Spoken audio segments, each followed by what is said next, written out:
wake up. Couple's cat. Food complacency. Most preppers are actually complacent with food. What they're doing is not getting prepped for food shortages. What they're doing is storing food. And stored food will run out. It's essential to store food, but that is not food prepping. That's a temporary solution. Might be a few weeks, few months, few years, or a decade or more. But eventually the food will spoil, be stolen, or run out. You need it, but that's not food prepping. Nor is foraging. I know you're all great hunters with awesome skills, but I think to rely on wildlife and wild berries and nuts in grid down is asking to end up like Inuk of the North.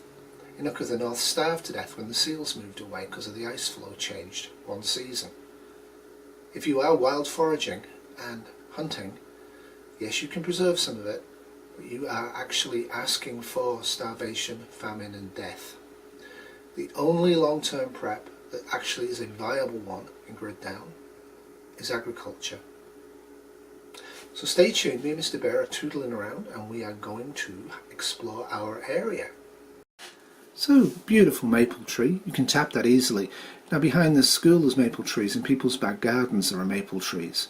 You might want to look out and figure out where they are so you can tap them in grid down without having to be very public about tapping the trees for the sugar.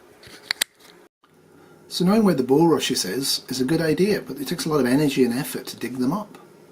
And they taste horrible. I guess you can add salt and pepper and stuff like that.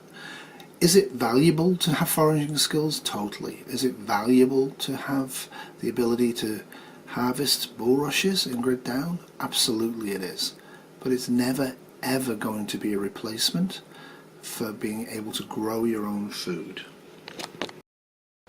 It's prepping for food by finding areas where you can grow food. They're everywhere.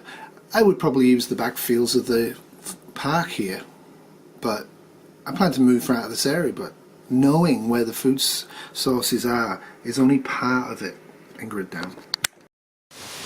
I know where the local maple trees are, and maybe birch, black walnut for the nuts, but maple, know where they are and know how to tap them.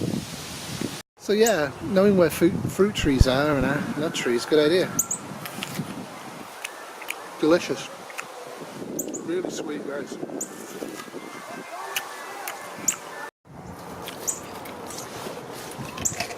And they make tasty treats for bull terriers. You may have some trouble with that,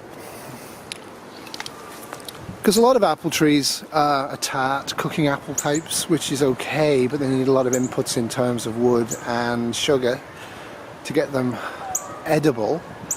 But yeah, this apple tree is tasty and can be eaten. The apples can be eaten without any preparation at all, which is an awesome idea.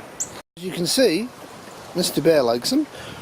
So yeah, this is literally about 100 foot from my house. Like I say, we won't be staying in this area, but any area you're going to be staying in or might stay in, make sure you know where the fruit and nut trees are.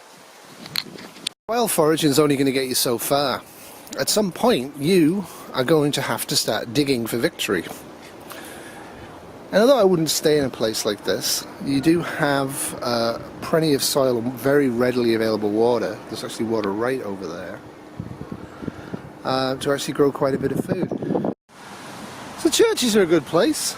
Often they have car parks, but more often than not where I live they have a lot of green space around them already cleared, so you might want to put tarps down or start gardening here straight away.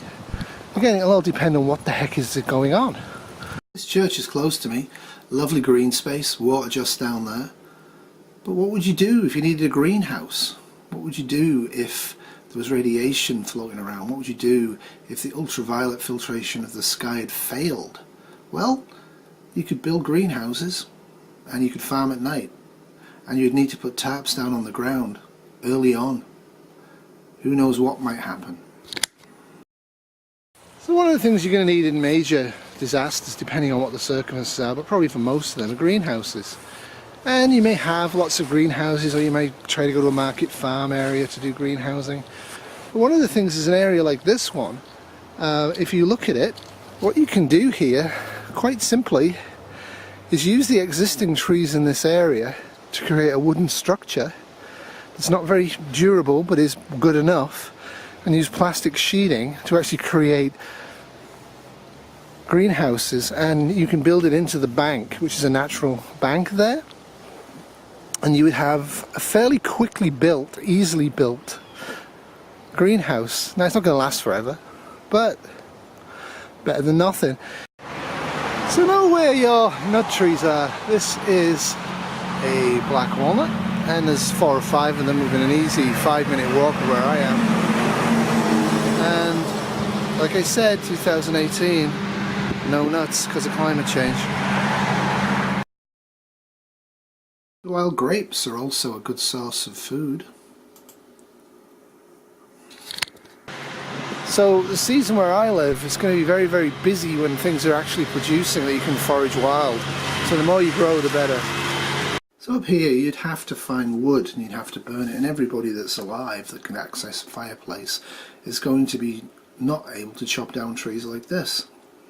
I wouldn't really recommend trying it anyway because of the calories. What they will do is all of these little trees that are all over your area are going to be chopped down real fast and grid down. Again, that takes energy. It takes food to fuel you to do this.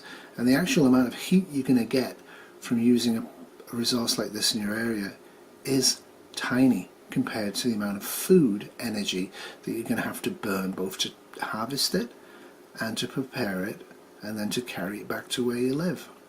So again, think on what you will do in grid down.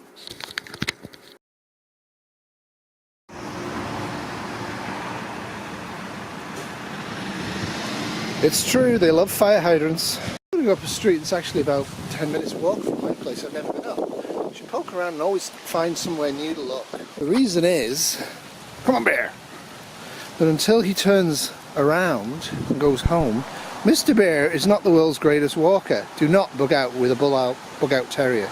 So this is a local high school. This is a soccer field, and it's one of about 4 areas here. And again, this is a 10-minute walk, 5-minute walk actually, if I'm not with the bull terrier, from my house. So again, areas like this that haven't been used for agriculture, that are large and open, if you can get water in, if you can get sufficient people in to actually work the land, it could be ideal to provide long-term food in grid down. Now we're heading in the direction home. The bug out terrier, it's actually a bug back terrier, is moving at a nice clip. He will not walk away from the house. American football, Canadian football pitch, and again, a good source for a small scale farm or security, and people around you allow you to do it. So, beautiful maple tree, you can tap that easily. Now behind this school there's maple trees, and people's back gardens there are maple trees. You might want to look out and figure out where they are so you can tap them in grid down without having to be very public about tapping the trees for the sugar.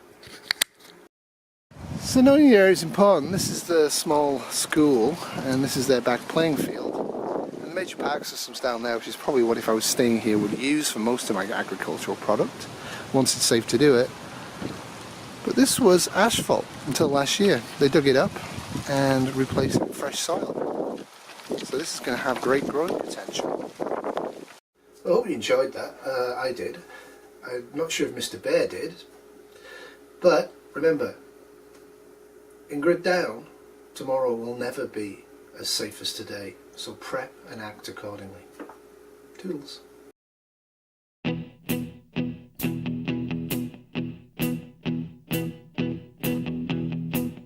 When I wake up, well, I know I'm gonna be the man who wakes up next to you.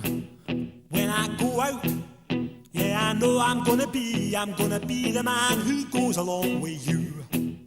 If I get drunk, well, I know I'm gonna be the man who gets drunk next to you.